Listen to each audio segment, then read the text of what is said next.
यहाँ की जनता 26 जनवरी को झंडा लेके घूमती है और 14 फरवरी को गुलाब का फूल लेके घूमती। यहाँ तो लोग मौसम की तरह पल भर में रंग बदल जाते, तो आप कैसे तय कर देंगे कि अखिलेश जी आए कि श्रमिक जो है उसका समीकरण ये होता है कि रात में जब पौआ पहुंच जाता है वोटर के पास तो अपना ईमान बेच देता है, क्योंकि जिधर ब्राह्मण समाज जाएगा, अगर मायावती जी सटीक समीकरण बैठा पाई तो वो चुनाव मार ले जाएंगी। अखिलेश जी अगर दांव मापे, क्योंकि सबके अपने अपने ये घाघ है और ये सब टके हुए हैं। अगर चुनाव होता है तो क्या सपा आएगी या भाजपा तीसरी बार सपा जीतेगी? नहीं, देखिए चुनाव जो है उसका समीकरण ये होता है कि रात में जब पौआ पहुंच जाता है वोटर के पास तो अपना ईमान बेच देता है।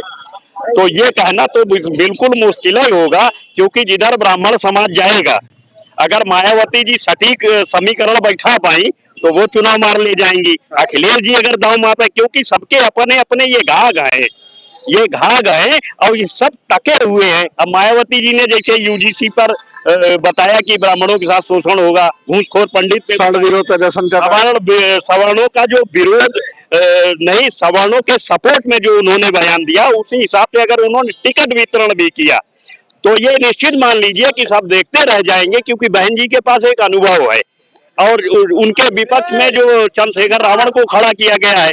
तो ये सब तरीके होते हैं वोट काटने के, क्योंकि हम जब हराने की स्थिति में आ जाते हैं तभी सरकार हमको पूछती है।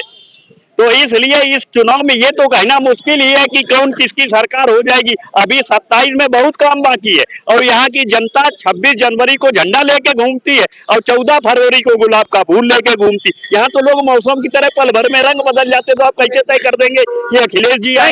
समीकरण की बात हो रही है, अगर भाई राजनीति राजनीति में सब अपना अपना स्वार्थ साध रहे हैं, निशाना सबने जनता पर लगाया है, सबको लूटना है। क्यों, जो सत्ता में आएगा वो शोषण करेगा और जो विपक्ष में बैठेगा वो चिल्लाएगा और फिर विपक्ष वाला फिर सत्ता में आएगा, सत्ता वाला विपक्ष में जाएगा, फिर शोषण होगा जनता का। तो फिलहाल बात करिए 2027 में चुनाव में अभी समय बाकी है, लेकिन एक मुद्दा बनाया गया कि कौन सी पार्टी अब की बार तीसरी बार क्या भाजपा सरकार बनाएगी, जो तो सबका रुझान फिलहाल अलग ही देखने को मिल रहा है।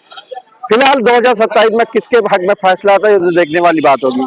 लखनऊ से मैं निखिल सहल का इंडिया न्यूज के लिए।